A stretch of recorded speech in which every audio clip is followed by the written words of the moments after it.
आप सभी वैष्णव जनों के चरणों में मेरा दंडवत प्रणाम। हरे कृष्णा। आइए हम लोग पहले मंगलाचरण कर लें।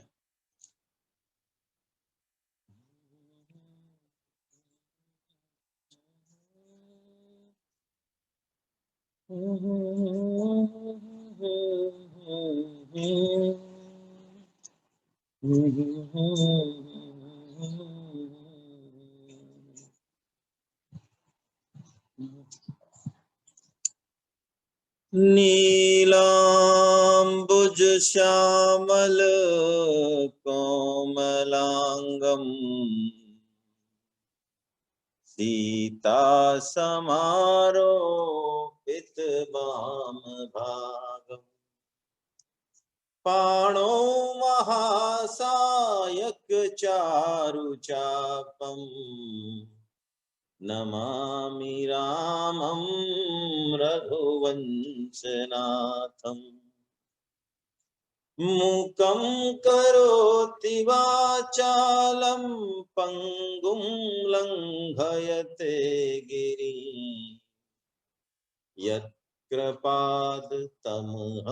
वन्दे परमानन्दं माधवम् व्यासो वेत्ति सुको वेत्ति राजा वेत्ति नवा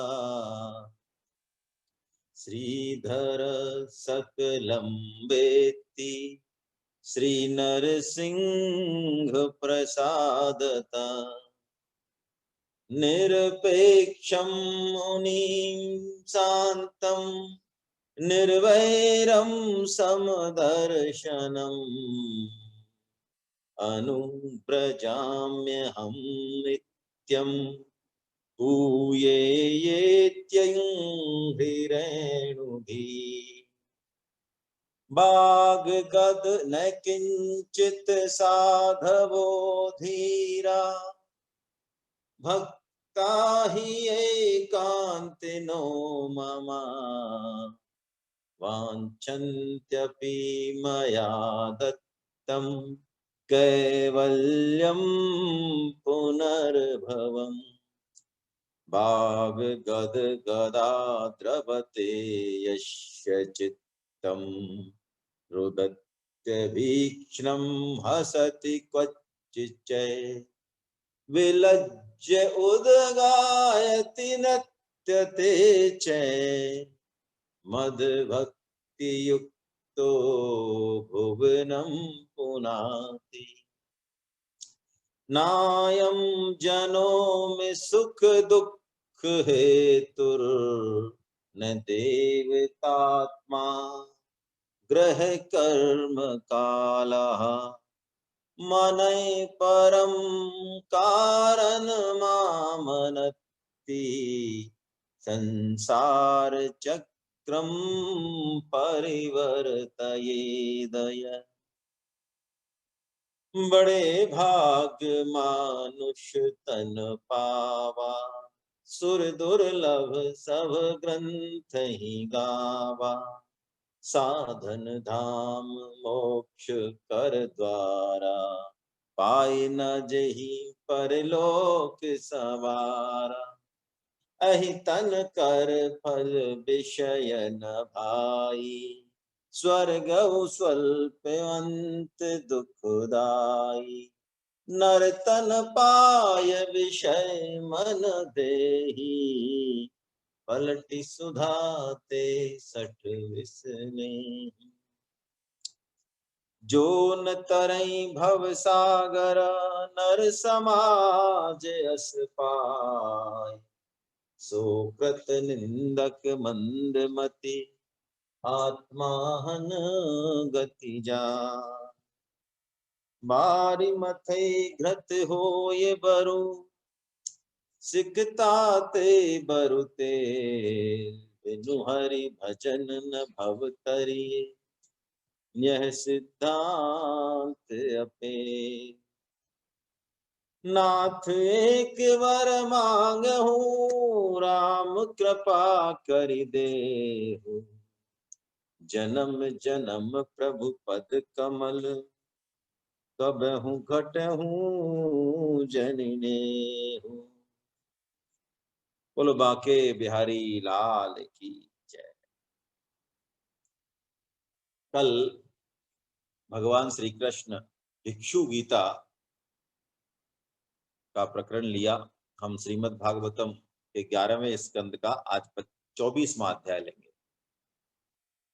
भिक्षु गीता में हमने देखा कि कैसे वो ब्राह्मण भगवत कृपा से जो उसके जीवन में दुख आया, उसका जो धन नष्ट हुआ, कैसे भगवत कृपा से वो उस समता को प्राप्त हो गया, वो स्थित प्रज्ञ हो गया, स्थिर बुद्धि उसकी हो गई। जैसा गीता में कहा कि किसी भी तरह के मान अपमान, अनुकूल प्रतिकूल, किसी भी तरह की परिस्थिति से उसको किंचित मात्र भी कोई लेना देना नहीं।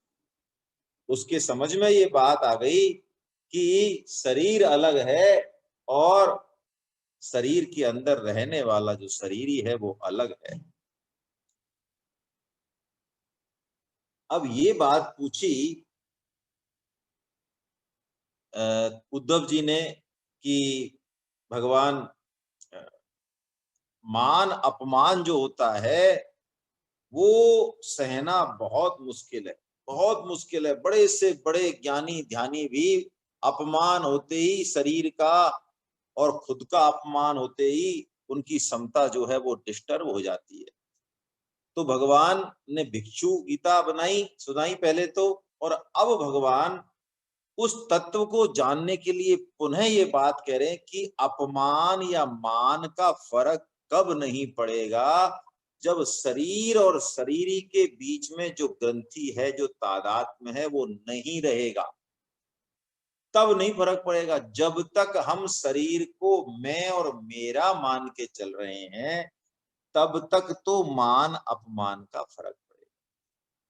इसलिए भगवान पुनः सांख्य योग के तत्व का वर्णन कर रहे हैं।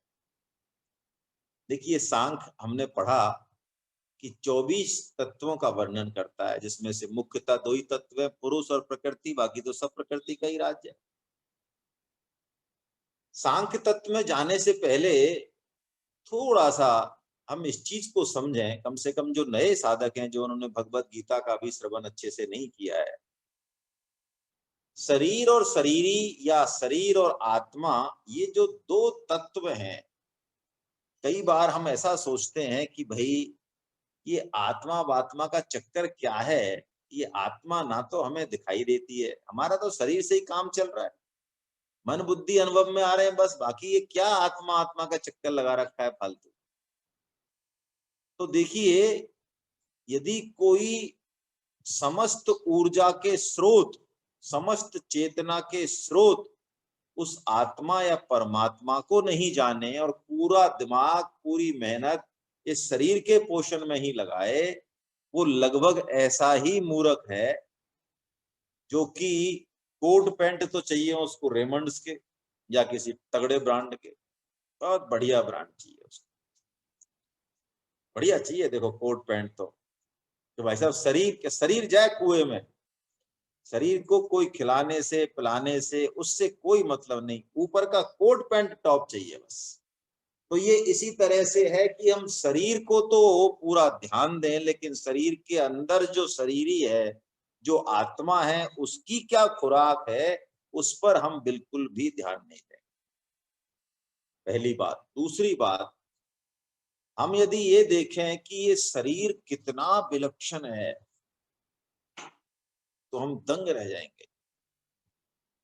कोई भी चीज देख लो आप इसमें, शरीर में जैसे जैसे वैज्ञानिक खोज कर रहे हैं, वो दंग हो रहे हैं कि इस शरीर का सिस्टम कैसा विलक्षण है, कैसा चमत्कारी है, कैसा रहस्यमय है। देखो, एक कौन सा बैंक है जहां सबके पैसे जमा होते हैं पूरे वर्ल्ड के? स्विस बैंक है शायद। हाँ, जितने भी लोग, चाहे नेता हो, अफसर हो, व्यापारी हो, यदि बहुत ज्यादा पैसे कमा रहे हैं, तो बस उसकी पहचान वही है कि वो स्विस बैंक पहुंच गया कि नहीं पहुंच गया, वहां उसका खाता है कि नहीं। तो पता है वहां का खाता किससे खुलता है और किससे बंद होता है? बताइए आप। कोई पासवर्ड नहीं है वहां, पासवर्ड को तो क्रैक कर लेता है। हैकर्स क्रैक कर लेते हैं। क्या पासवर्ड है वहां पे? आंख का जो रेटिना है ना, वैज्ञानिकों ने पता लगाया कि आंख का रेटिना 600, 700, 800 करोड़ जितने भी दुनिया में लोग हैं, वो रेटिना इतना विस्तृत है कि 800 करोड़ में से किसी का भी मिल ही नहीं सकता। तो आपकी आंख के रेटिना से ही वो अकाउंट ओपन होता है। ये गुर्दे कहते हैं 300 किलोमीटर की इसमें बारीक नलियां हैं। 300 किलोमीटर सोच सकते हैं हम गुर्दे में। इस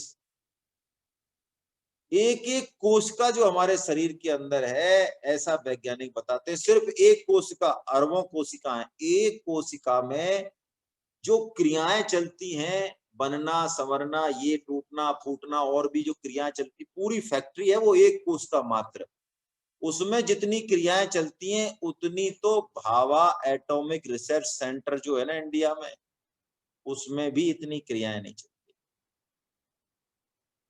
एक बाल मिल जाए ना मनुष्य का, तो वैज्ञानिक उसका पूरा डीएनए उस बाल में रहता है, वो सब कुछ बताते हैं। बॉस, हार्ट की बात करो, फेफड़ों की बात करो, और देखिए मैं जो ये बात कह रहा हूँ ये मन से नहीं कह रहा हूँ, ये पूरी साइंटिफिक रिसर्च है। तो ध्यान कहाँ ले जाना है? ये शरीर की विलक्षणता यदि ऐसी है, तो इस शरीर के पीछे जो शरीरी है, जो इसका आधार है, जो इसको देखने वाला है, अनुभव करने वाला है, वो कितना विलक्षण होगा,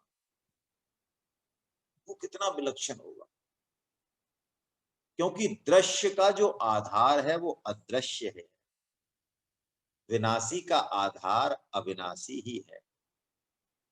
यही तो कहते हैं भगवान, जगत में कुछ नहीं है सार रूप में, लेकिन चूंकि मेरे से इसकी सत्ता है, इसलिए इसमें ये दिखता है सारवान सा, सत्य सा दिखता है, सत्तावान सा दिखता है। तो ये जब तक, ये सांख्य योग के वर्णन के लिए मैं आपको ये सब निवेदन कर रहा हूं। सांख्य इसी विवेक का नाम है कि हम अनुभव करें इस पृथक्करण को, और जितना हम भोगों से कामनाओं से दूर होंगे, वैराग्य हमारे जीवन में आएगा, तितिक्षा हमारे जीवन में आएगी, उतना उतना हमें इसका अनुभव होगा, है ना। यही भगवान कह रहे हैं। आइए हम थोड़ा सा देखते हैं।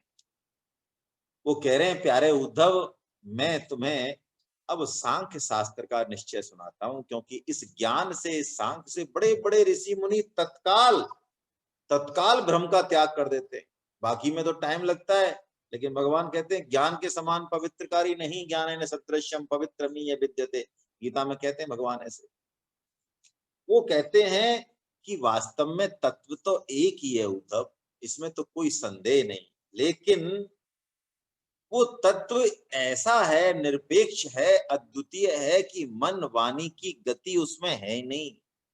तो मेरी जो माया है ना, वो एक ही तत्व को दो तत्वों में दिखाती है। उसी को हम एक को पुरुष कह देते हैं, एक को प्रकृति कह देते हैं। प्रकृति में तीन गुण होते हैं, सत्य, रज और तम। इन तीन गुणों के आधार से ही आगे प्रकृति का पूरा माया जाल प्रकट होता है, पूरा माया जाल प्रकट होता है। ज्ञान, कर्म, कर्ता, महत्त्व, अहंकार, सूत्रात्मा, इंद्रिय, मन, बुद्धि, राजस, तीन तरह के अहंकार भगवान बता रहे हैं। ये सब प्रकट होते हैं, और ये सब तत्व मिलके आपस में क्रिया नहीं कर पाते, तो अंड बन जाता है, जिसको ब्रह्मांड बोलते हैं। तो उस अंड में मैं नारायण रूप से रहता हूं, और जब मेरी शक्ति काम करती है, तब वो अंड जो है इस सृष्टि की रचना के रूप में प्रकट होता है ना। ये भगवान बता रहे हैं कि फिर तीनों लोक बनते हैं, भू भुव स्व। भू यानी पृथ्वी लोक, भुव यानी अंतरिक्ष लोक, और स्व यानी स्वर्ग लोक, उससे ऊपर के जो लोक है ना। देखिए, इस बात को हम समझें कि वर्णन तो भगवान कर रहे हैं इस जगत का, बहुत अच्छे से वर्णन किया है, लेकिन भगवान ये कह रहे हैं कि मूल में जो चीज रहती है और अंत में जो चीज रहती है, बीच में भी वही है। क्या मतलब? ये सिद्धांत है। शुरू में परमात्मा है, बीच में सृष्टि है, जगत, और अंत में भी परमात्मा में ही विलीन हो जाता है ये जगत। तो बीच में भी परमात्मा ही है, जगत है नहीं, जगत दिख रहा है, या जगत भगवत स्वरूप है, ऐसा मान लें, कैसे भी मान लें। जैसे कि स्वामी जी महाराज उदाहरण देते हैं कि गेहूं का बीज हम बोए, फसल बोए, तो वो बीज पौधा बन गया, पौधा बड़ा हो गया, उसमें पत्ती आ गई, लेकिन अभी गेहूं नहीं आया। लेकिन किसान से पूछो कि भैया ये किसकी खेती है, पौधा भी हो रहा हो छोटा, तब वो कहता है किसकी खेती है? गेहूं की खेती है। गेहूं है इसमें, हाँ गेहूं है इसमें। गेहूं दिख नहीं रहा, अभी उसका जूस बनाओ, काटो उस पौधे को, तो उसमें गेहूं का एक दाना नहीं मिलेगा। लेकिन किसान को ये पता है कि ये पहले भी गेहूं ही था और बाद में भी इससे गेहूं ही मिलने वाला है, तो ये बीच में भी गेहूं ही है ना। दीपक गुप्ता साहब को प्रणाम। दीपक गुप्ता साहब के परसों फादर जो है शरीर छोड़ के गोलोक धाम चले गए, और उनकी माता जी भी आईसीयू में एडमिट है। लेकिन ये भगवत वाणी और सत्संग का सहारा जो है नहीं छोड़ते हैं। माता पिता को भी इन्होंने खूब जो है भगवत नाम सुनाया है, इनको धन्य है, ये इनको प्रणाम।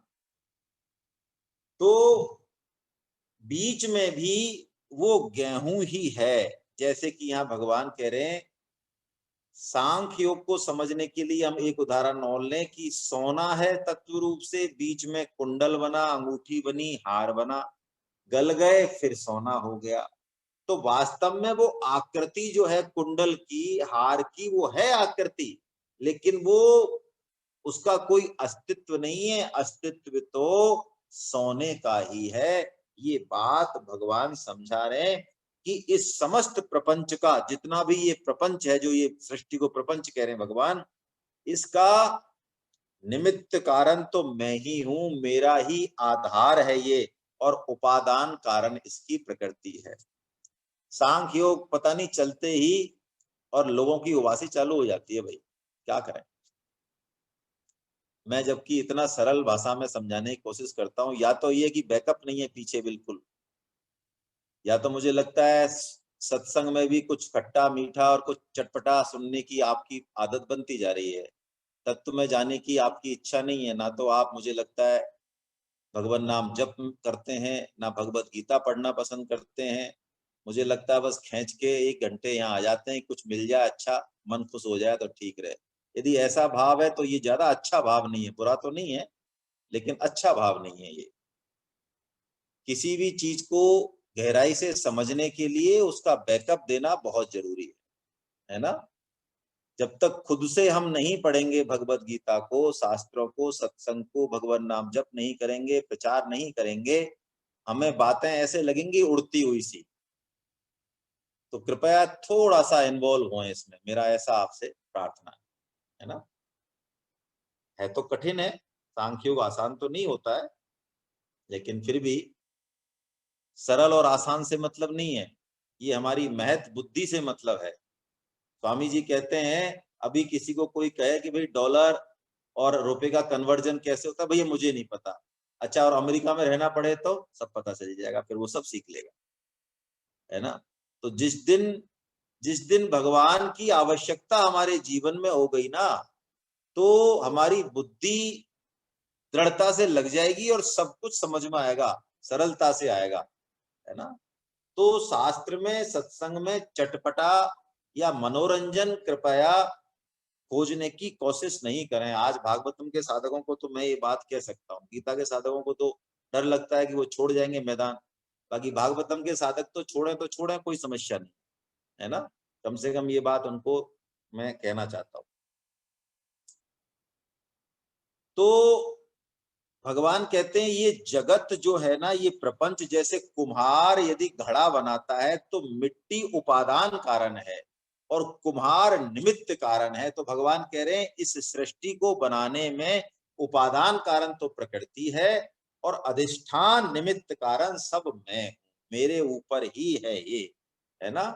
बाकी इसमें और कुछ सार नहीं है। भगवान कहते हैं इसका सृष्टि को भी मैं बार बार रचता हूं। हमने गीता में पढ़ा 8.18 में, 16 में, 17 में, सृष्टि बार बार भगवान, प्रलय, सर्ग, महाकाल, महासर्ग, हम सब जीव जो है जन्म लेते हैं, मरते हैं सृष्टि के साथ, है ना। इस तरह की भगवान बात बताते हैं। लेकिन बीच का जो ये सृष्टि है, इसमें हम उस भगवत तत्व को ही अनुभव करें, ऐसा हमको मानना चाहिए। ये संसार कैसा है? रेत कभी ली आपने मुट्ठी में? रेत,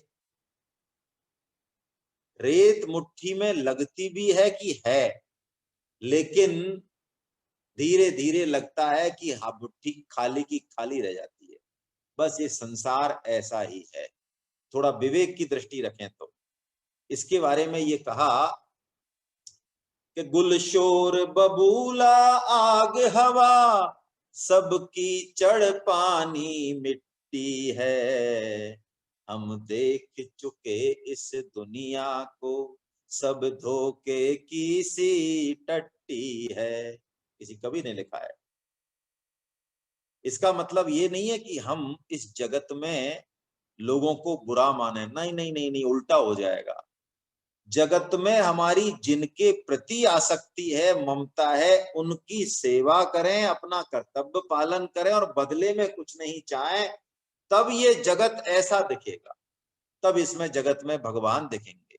लेकिन जगत से सुख लेना चाहा, भोग करना चाहा, तो ये पशु बुद्धि है। इसको सुखदेव जी महाराज परीक्षित से कहते हैं, हे परीक्षित, तुम इस पशु बुद्धि को त्याग दो। कौन सी पशु बुद्धि? जो दिख रहा है उसी को सत्य मानना, ये हम सब में होती है प्राय। जो नहीं दिख रहा, जो आधार है लेकिन हमको मन बुद्धि से, इंद्रियों से नहीं दिख रहा, उसके बारे में हम कपोल कल्पना माने कि नहीं नहीं हमको नहीं दिख रहा, हमको नहीं समझ में आ रहा, हम तो नहीं मानते उसको। ये पशु बुद्धि है, इसको त्यागना चाहिए, है ना। अब देखिए भगवान थोड़ा सा यहाँ पे सृष्टि का क्रम बता रहे हैं, उसको समझ लेना चाहिए कि जब सृष्टि का विलय होता है तो कैसे होता है, और जन्म होता है तो कैसे होता है। एक ही तरीका हम कई बार वर्णन कर चुके, बस थोड़ा सा संक्षिप्त में ले रहे हैं। जैसे विलय होता है उसी क्रम में उसका जन्म होता है। भगवान कहते हैं प्राणियों के सभी शरीर अन्न में विलीन हो जाते हैं, अन्न बीज में विलीन हो जाता है, बीज भूमि में विलीन हो जाता है, भूमि उसकी गंध जो तन्मात्रा है उसमें विलीन हो जाता है, गंध तन्मात्रा में, गंध जल में हो जाता है, जल अपने गुण रस में, रस तेज में, तेज रूप में, रूप आकाश में, आकाश अपने शब्द तन्मात्रा में, शब्द जो है अपने शब्द तन्मात्रा अपने अहंकार में, और अहंकार बाद में महतत्व में, और महतत्व प्रकृति में, और प्रकृति फिर जीव में, और जीव जो है भगवान में, यानी आत्मा परमात्मा में। एक परमात्मा रह जाते हैं। हम सब प्राणी अपने अपने कर्म संस्कारों के साथ भगवान में विलीन हो जाते हैं।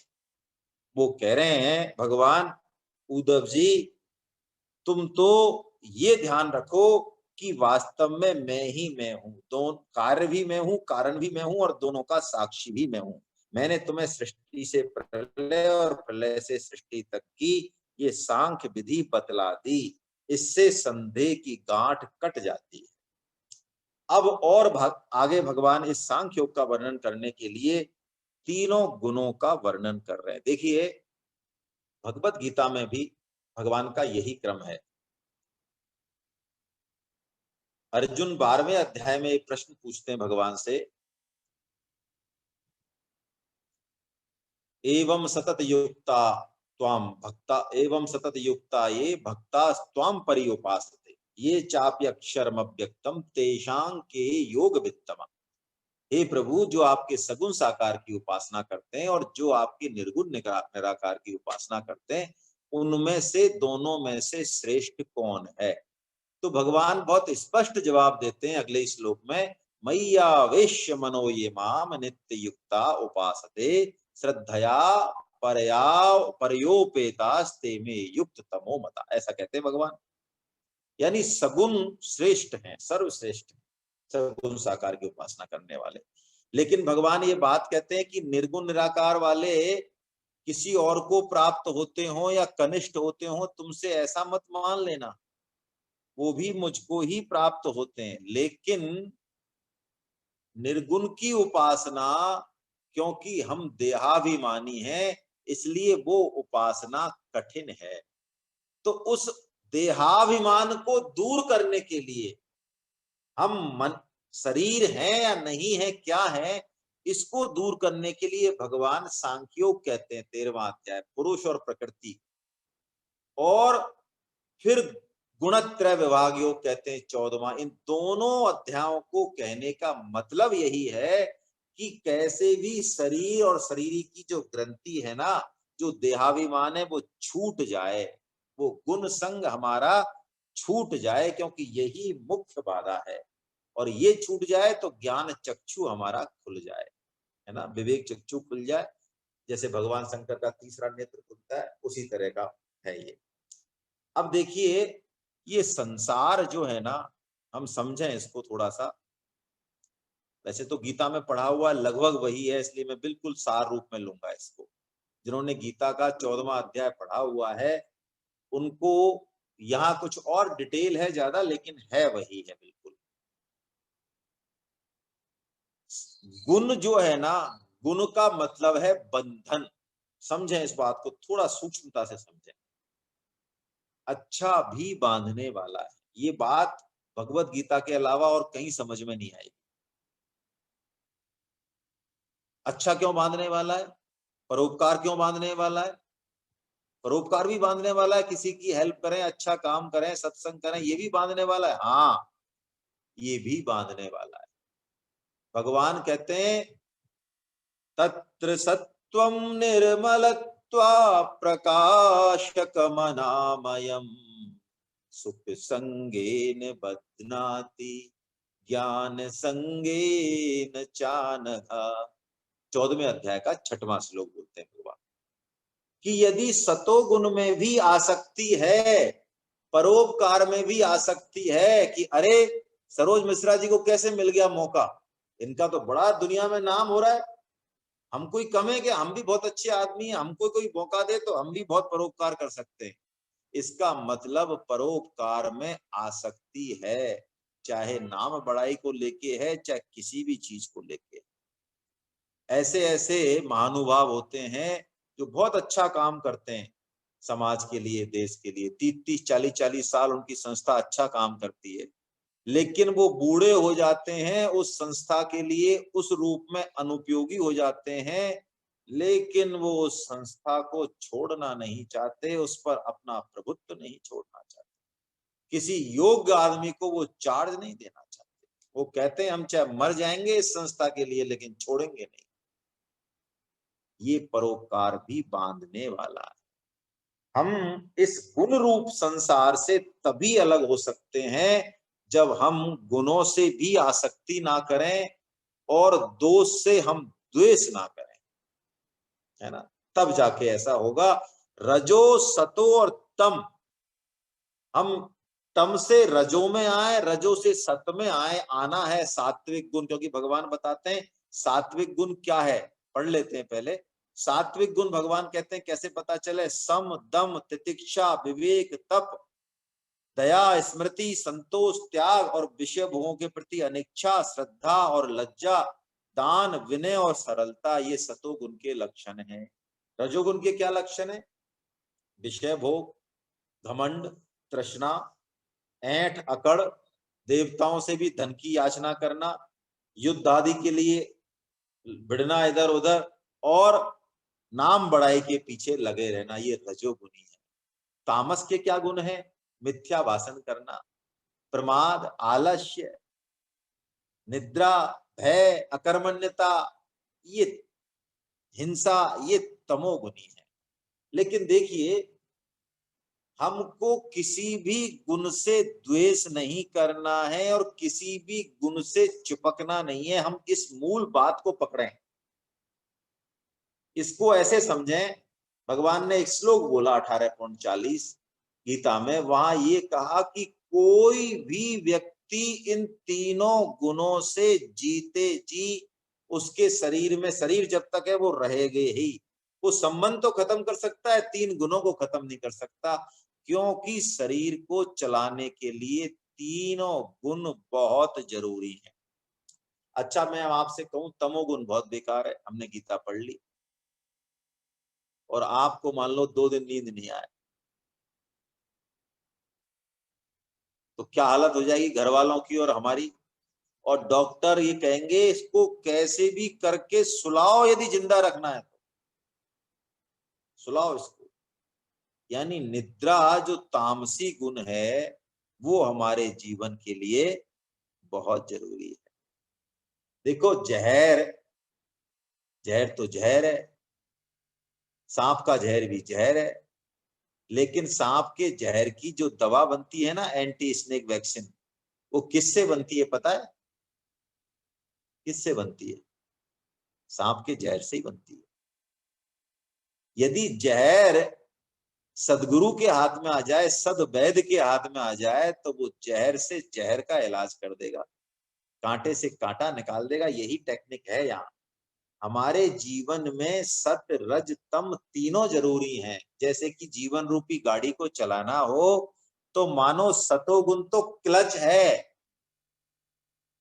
संयम, कब गाड़ी को तेज बढ़ाना है, कब रोकना है, क्या करना है, स्पीड, रज पे और सब पे पूरी गाड़ी का कंट्रोल है।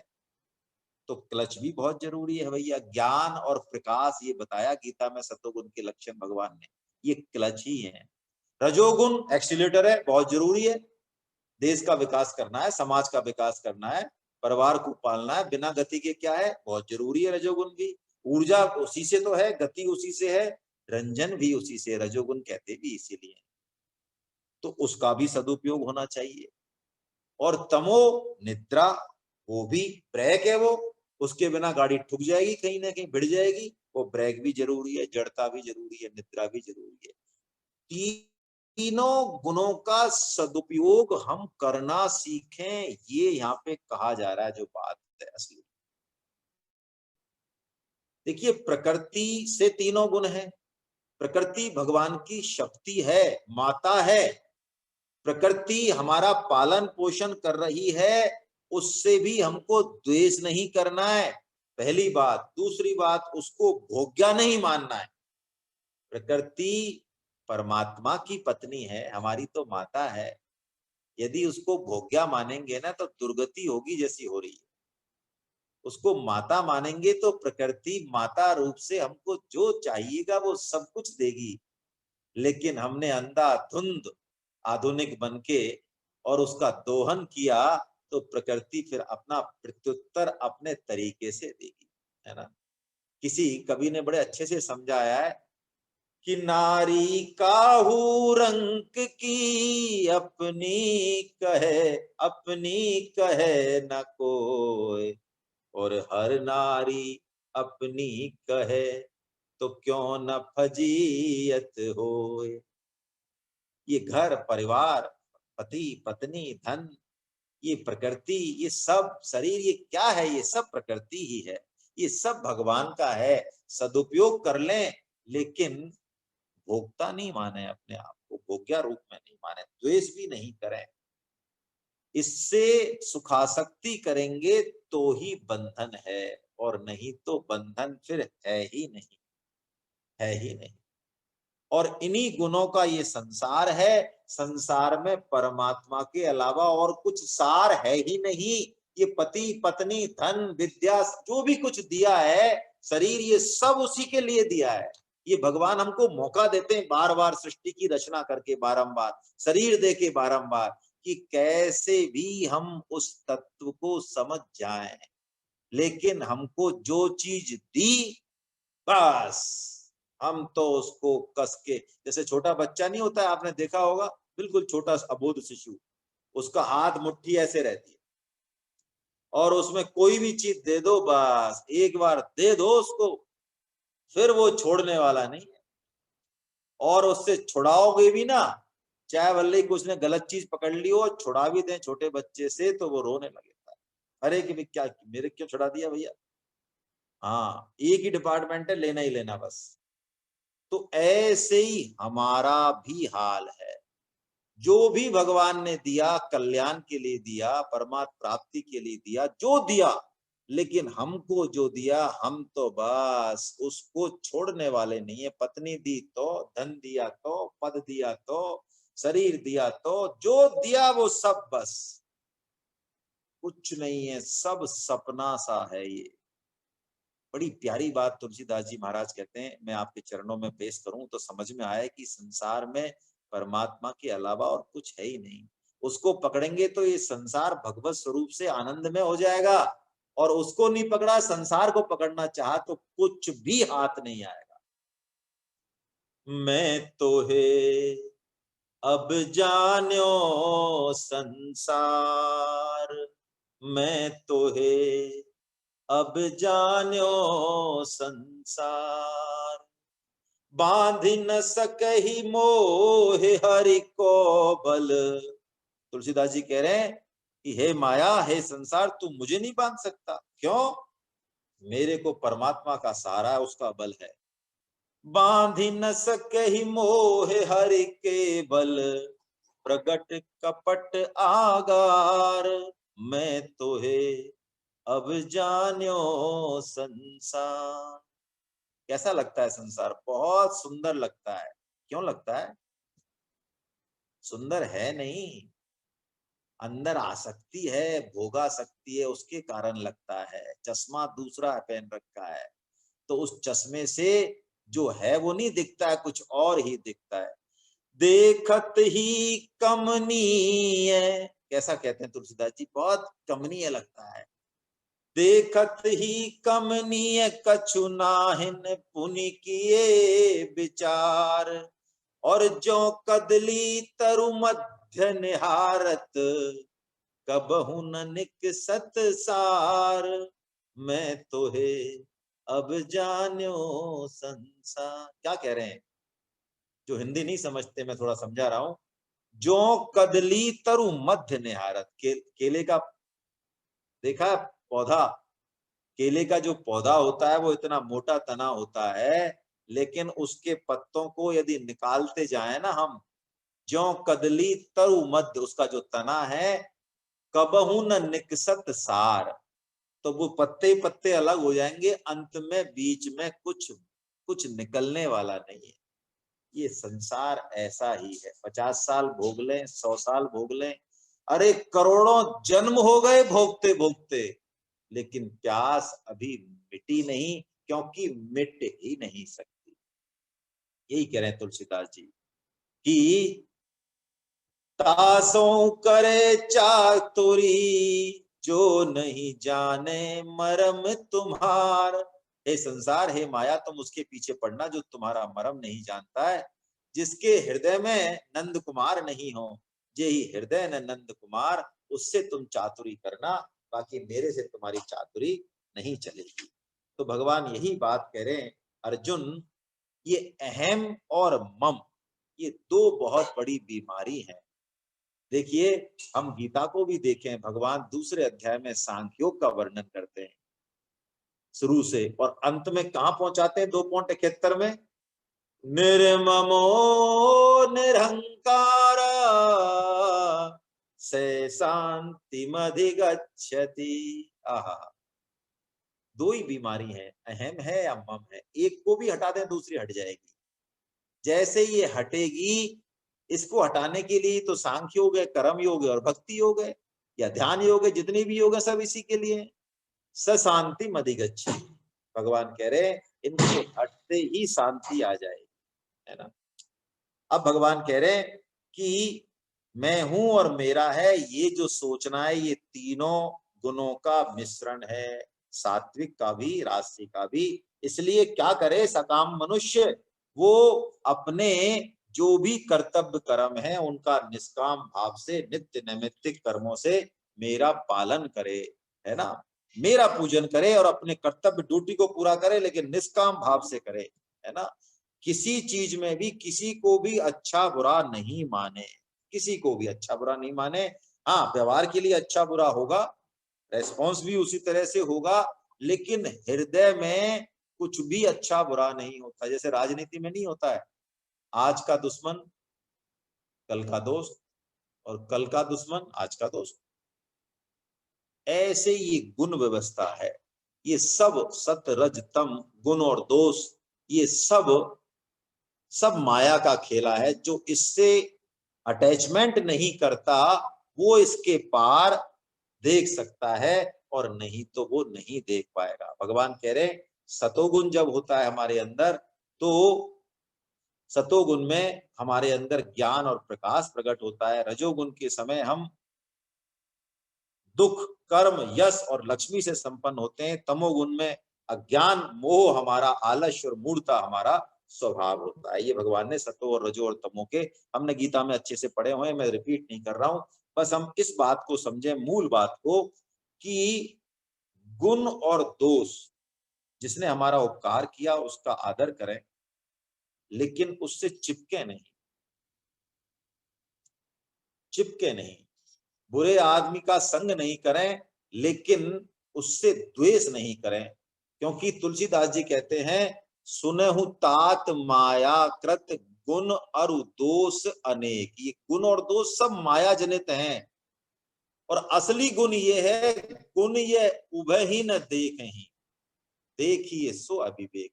जो गुण और दोष देखता है वो वास्तव में अविवेकी है। भगवान कहते हैं इन गुणों का ये ज्ञान रखना बड़ा जरूरी है, क्योंकि अंत समय में जैसी वृत्ति होती है आदमी की गुणों से, उसका अगला जन्म वैसे ही होता है। ये बहुत इंपॉर्टेंट बात है गीता की, जो कि 8वें अध्याय में भगवान ने बताई।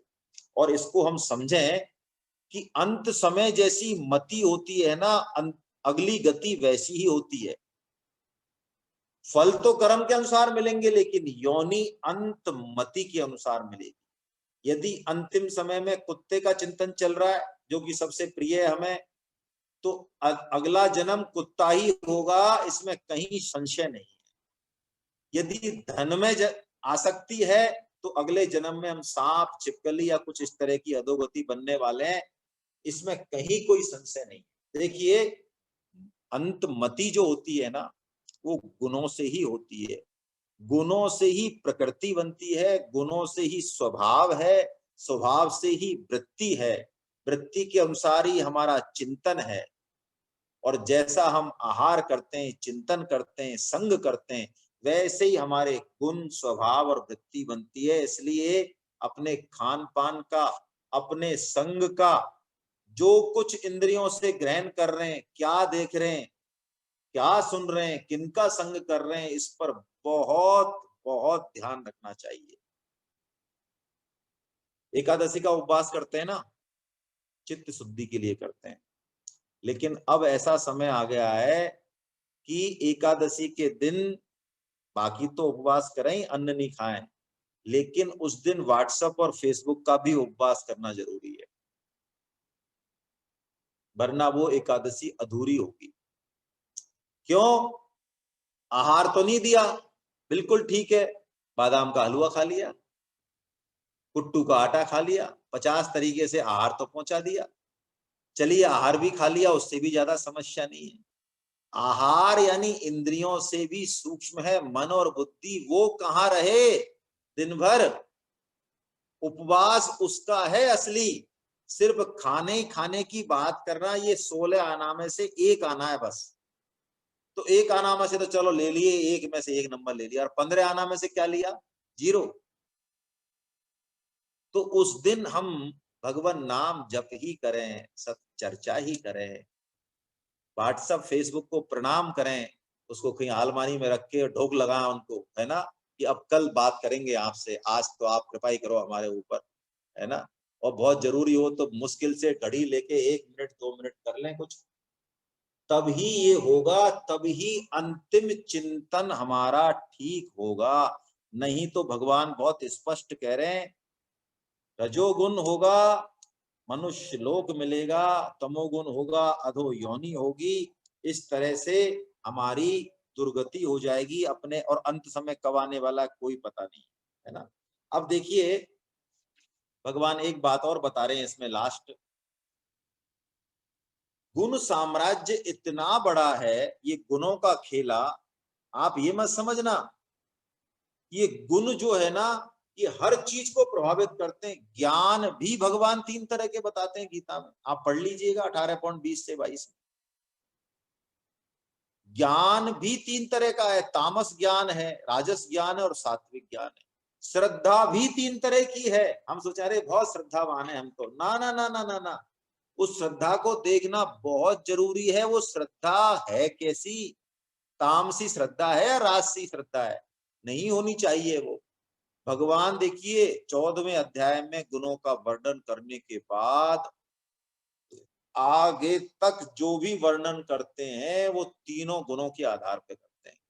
ज्ञान तो, कर्म तो करता भी हम कैसे करता है, हम परोपकार हैं तो, हम कोई गीता वाला पढ़ाने का भी या पढ़ने का भी काम कर रहे हैं तो कर्ता भी 3 तरह का होता है। काम अच्छा हो सकता है हम अच्छा कर रहे हो, लेकिन हो सकता है हम तामस या राजस करता हो। बहुत महीन चीज है ज्ञान, कर्म, कर्ता, बुद्धि, धृति। धृति मतलब बुद्धि को हम कैसे काम में लेंगे, धृति बहुत इंपॉर्टेंट चीज है। और सुख, प्राय हम राजस सुख भोगते हैं, लेकिन हमको सात्विक सुख भोगना चाहिए। सात्विक सुख मतलब कथा कीर्तन, भगवान नाम जप, गीता प्रचार, ये सात्विक सुख हमारी आदत में नहीं होता है। इसलिए भगवान कहते हैं ये शुरू में हमको जहर लगता है। जो कॉफी पीने के शौकीन है वो बड़े प्रेम से कॉफी पीते हैं, और जो कॉफी नहीं पीता उसको वो पिला देता, वो कहता है अरे थू, ये तो बिल्कुल कड़वी है, कैसे पीते हो। अरे ये तो तुम्हें क्या पता कॉफी में क्या खुशबू होती है, क्या आनंद आता है। तो सात्विक सुख शुरू में जहर लगता है, लेकिन परिणाम उसका अमृत होता है। सात्विक सुख का हम करें, सात्विक सुख में रमण करें हम। तो यही भगवान कह रहे हैं उद्धव जी, वस्तु, देश, फल, काल, कर्म, कर्ता, श्रद्धा, ये सब त्रिगुणात्मक हैं, सब गुणमय हैं। इन सब में हमको सतों को छाटना है, क्योंकि इसी के लिए मनुष्य जन्म मिला है। यदि इसको पाकर भी हम भगवान का भजन नहीं करें और बस भोगों में ही लगा दें तो हमारी दुर्गति होगी। बहुत ज्यादा चिंता नहीं करें, संसार में बहुत अच्छा हो जाए। संसार स्वामी जी कहते हैं बहुत बन जाए, संसार मतलब धन संपत्ति मान पद प्रतिष्ठा, बहुत बन जाए तो भी कोई खास बात नहीं है, और बहुत बिगड़ जाए तो भी कोई खास बात नहीं। अरे सपने हो ये भिकारी नृप, रंक नाक पति होए, और जागे लाभ न हानि कुछ, तिनि प्रपंच जग जोए। देखो जिसकी आत्मदृष्टि है ना वो तो इस बात को समझ जाएगा कि इस सपने में बहुत, इस जगत में बहुत अच्छा होना वो भी एक ही बात है, बहुत बुरा हो जाना वो भी एक ही बात है। जैसे सपने में कोई रंक राजा बन जाए और राजा भिखारी हो जाए, तो तुलसीदास जी महाराज कह रहे हैं जागे लाभ न हानि कछु, तिनि प्रपंच जग जोए। इसलिए इसमें बहुत ज्यादा महत्व बुद्धि नहीं देते हुए जो भगवान कह रहे हैं इस गुण साम्राज्य से हम बाहर निकलें। भगवान कह रहे हैं कि सतो गुण में स्थित होके धीरे धीरे सतो गुण को भी जीतना है तेरे को। तू अपने स्वरूप में स्थित हो जा, अपने लिंग शरीर को छोड़ दे, अपने जीवत भाव को छोड़ दे, निष्कामता से सभी कर्म मुझे अर्पण करता जा, फिर तू इस सतो गुण से भी पार चला जाएगा। जैसे कांटे को निकालना हो तो दूसरे कांटे की जरूरत पड़ती है जंगल में, और तो क्या सामान है वहां। अब आप कहेंगे कांटा लाना एक और, अरे कि हम पहले ही परेशान है एक से, और दूसरा कांटा के हमारे क्या इसके कहाँ के घुसाओगे कैसे इसको। अरे रुको भाई, इस कांटे से ही कांटे को निकाल के और फिर दोनों कांटों को फेंक दिया जाएगा। रामकृष्ण परमहंस जी कहते हैं यही इस गुण त्रय विभाग का सार है कि हम गुणों को समझें, गुणों में ही रहें, काम करें गुणों के लगातार, लेकिन इस दृष्टि से, इस आत्मदृष्टि से करें, उस ज्ञान चक्षु से करें, उस विवेक चक्षु से करें कि इन गुणों से ही हम फिर गुणातीत हो जाएं। भगवान इस गुणातीत गुणत्रय विभाग का सब कुछ कह के गीता में, और फिर एक बड़े गुप्त रहस्य की बात बताते हैं, गुणातीत होने का एक सरल उपाय बताते हैं। पहले तो सांख्य योग बताते हैं, गुणत्रय विभाग बताते हैं, फिर बड़ा एक सुंदर सरल और अचूक उपाय बताते हैं। बस उस पर हम चर्चा कर लेते हैं। 14.26 माम च यो व्यभिचारेण भक्ति योगेन सेवते सगुणान समतीत्येतान् ब्रह्म भूयाय कल्पते। क्या कह रहे हैं भगवान? एक अलग ही रास्ता बता रहे हैं। वो कह रहे माम चयो व्यभिचारेण, यानी वो व्यभिचारी नहीं हो, अब व्यभिचारी हो। क्या मतलब? व्यभिचारी का मतलब क्या? दो से संबंध या दो से अधिक से संबंध, वो व्यभिचारी। तो गुणातीत जिसको होना है वो तो केवल और केवल एक परमात्मा से ही अपना संबंध मानता है। प्रकृति का मिक्सिंग नहीं करता, व्यवहार तो करता है यथा योग्य, अपना कर्तव्य पालन करता है, लेकिन मूल में वो एक को पकड़े रहता है। स्वामी जी उदाहरण देते हैं समझने के लिए, जैसे पतिव्रता स्त्री जो होती है, यदि वास्तव में पतिव्रता है तो उसकी अनन्यता अपने पति के प्रति होती है। इसका मतलब वो सास ससुर और जेठ देवर के सिर पर डंडा मारे, ऐसा नहीं। वो उनकी भी सेवा करती है, लेकिन करती है पति के नाते से। हम इस संसार में रहें, संसार की भी सेवा करें, परिवार के, सारे समाज के, देश के भी कर्तव्य पालन करें, लेकिन किसके नाते से करें? उस प्रभु के नाते से करें। यही है गुणत्रय विभाग माम चयो व्यभिचारे ना। भगवान कहते हैं यदि तू ऐसा करता है अर्जुन, तो ब्रह्म भूयाय कल्पते, तू ब्रह्म भूत हो जाएगा, तू मुझे प्राप्त हो जाएगा। फिर तेरा मन किसी विषय में नहीं भटकेगा, तू जचे जइया डोलो और राधे राधे बोलो, फिर कोई दिक्कत नहीं है। एक बार इस ब्रह्म की अनुभूति हो जाए, एकत्व दर्शन हो जाए भगवत कृपा से, फिर कोई दिक्कत नहीं है। जब तक नहीं हो तब तक संयम, सत्संग, भगवान नाम जप, भगवान की बात का, गीता का प्रचार, इसी से ताकत मिलेगी, है ना। हरे कृष्णा हरे कृष्णा हरे कृष्णा हरे कृष्णा। किसी के मन में कोई शंका हो, समय कितना है? हाँ समय है आज। किसी के मन में कोई शंका हो तो हम ले सकते हैं।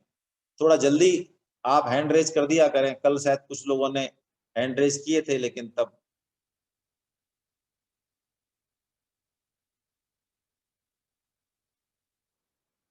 अशोक कुमार गर्ग साहब अनम्यूट कीजिए सर अपने।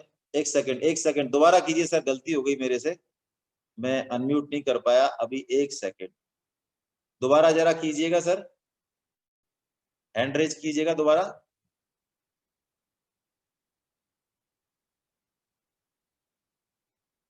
चलिए मैं कर रहा हूं आपको, आप चिंता नहीं करें।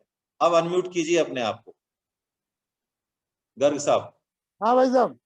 हरे कृष्णा हरे। हाँ, मैं ये पूछ रहा था, क्या अपने किए हुए कर्मों को किसी अपने प्रिय को, पुण्य जो है, अपने किए हुए पुण्यों को क्या किसी को समर्पित किया जा सकता है? पुण्य को भगवान को समर्पित कर सकते हैं, पाप को समर्पित नहीं किया जा सकता। आपने मुझे लगता है गीता क्लास शायद विधिवत तरीके से नहीं ली है, ली है? मैं दूसरी बात पूछना चाह रहा था भाई साहब, क्या किसी हाँ अपने प्रिय को भगवान के अलावा। देखिए, पुण्य अर्जन के बल पे आप देखिए, जैसे एकादशी है, हम्म। तो एकादशी का पुण्य आप छोड़ सकते हैं, प्रार्थना कर सकते हैं, उसके निमित्त कुछ होना होगा तो हो जाएगा। वो आपकी अंतःकरण की प्रेरणा और आपका सद्भाव है, ये कोई मैथमेटिक्स नहीं है कि भैया ऐसा करना, हाँ, मेरे जो 2000 वाले जो अकाउंट के पुण्य है, 1000 तो भारद्वाज जी को दे देना, ऐसा हाँ, नहीं है। ये है ना, ये सिस्टम आप थ्योरी ऑफ कर्म यदि गीता में पढ़ेंगे तो वहां पे इस बात का बड़ा नहीं, अच्छे से वो एक्सप्लेनेशन। वो पढ़ा हुआ है, इसलिए मैं थोड़ा सा, मेरे को संशय था तो इसलिए पूछना चाह रहा चलिए, था। आपने गीता के कितने रजिस्ट्रेशन कराए गर्ग साहब, मैं आपसे पूछना चाह रहा हूँ? मैंने भाई साहब 5। 5 कराइए, बहुत अच्छा है। चलिए और बढ़ाइए इस रथ को आगे। हाँ, जरूर मैं जरूर भाई साहब। मंजू जी को अनम्यूट कर रहा हूँ, कृपया अपने आप को अनम्यूट करें। मंजू जी। हरे कृष्णा। हरे कृष्णा। कृष्णा। आपकी आवाज राजस्थान नहीं आ में रही है। 7:30 हो जाती है। आप फोटो ऑन कीजिए, आवाज भी नहीं आ रही है। आप वीडियो ऑन कीजिए, वीडियो।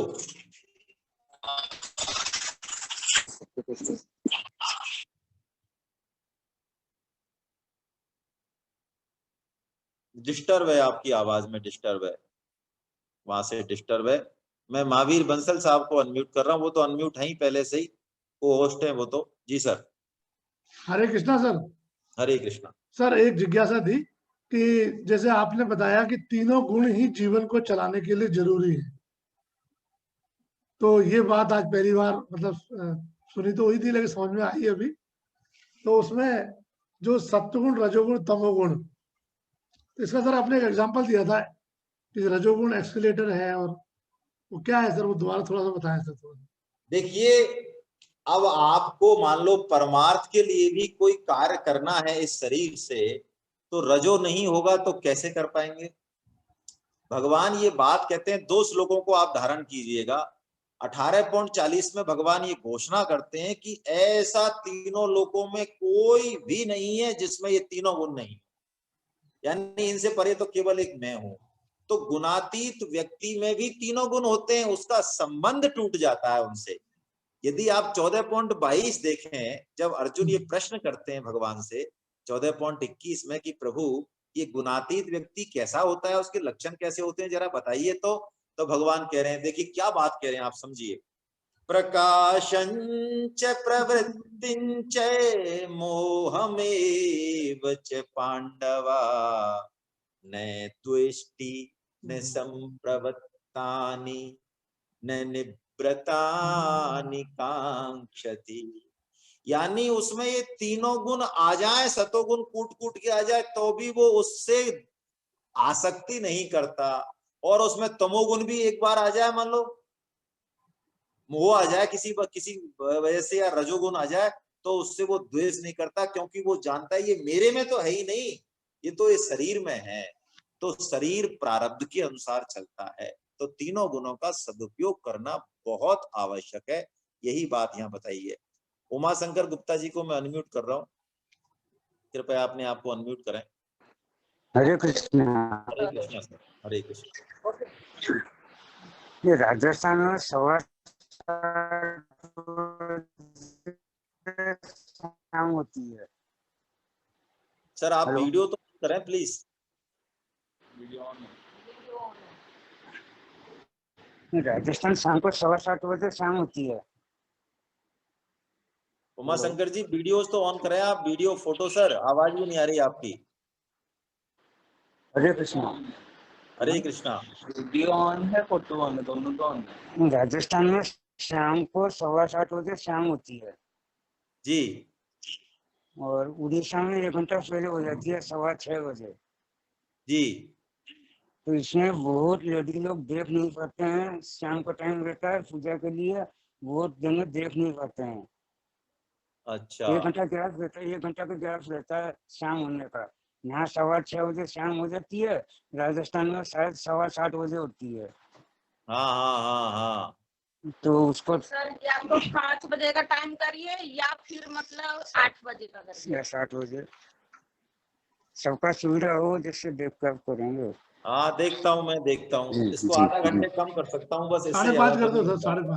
5:30। जी 5:30 कर सकते हैं, है ना। हाँ जी हाँ वो भी जी। देखो मुश्किल है, 5:30 भी मुश्किल 5 बैठे। बजे आप लोग या तो ये गीता जीवन संगीत जो चैनल है ना, बात तो हाँ जी अगले दिन वीडियो अपलोड हो जाता है।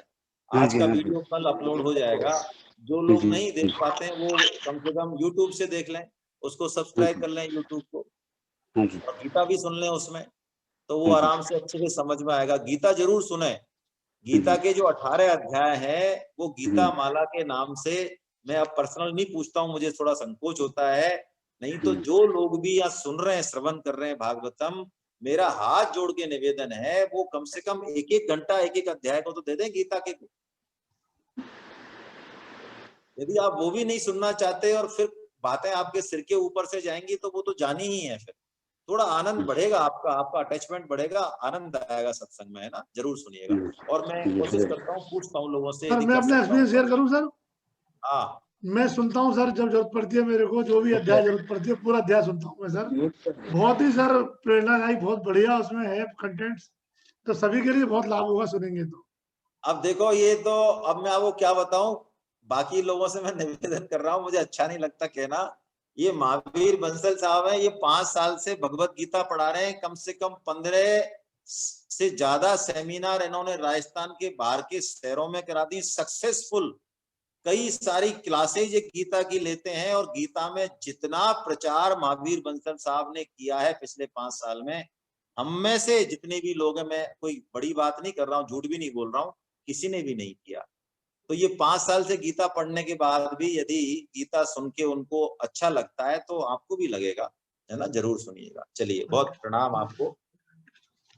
गोविंद जय जय गोपाल जय जय, गोविंद जय जय गोपाल जय जय, राधा रमन हरि गोविंद जय जय, राधा रमण हरि गोविंद जय जय, गोविंद जय जय गोपाल जय जय, गोविंद जय जय गोपाल जय जय, राधा रमन हरि गोविंद जय जय, राधा रमण हरि गोविंद जय जय, राधा रमण हरि गोविंद जय जय, राधा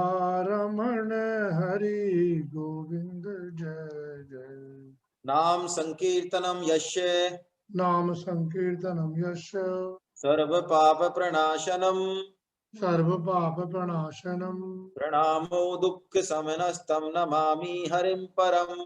प्रणामो दुःख शमनस्तम नमामि हरिं परम।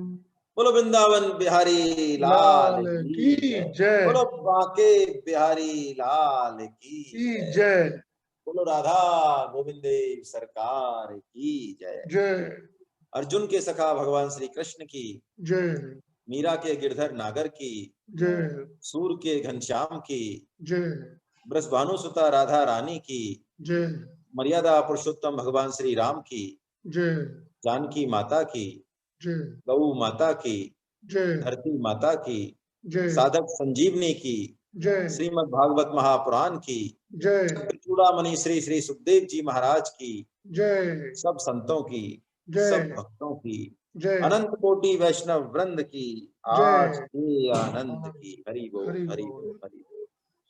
कल हम फिर मिलते हैं। जय जगन्नाथ, जय जगन्नाथ, जय जगन्नाथ।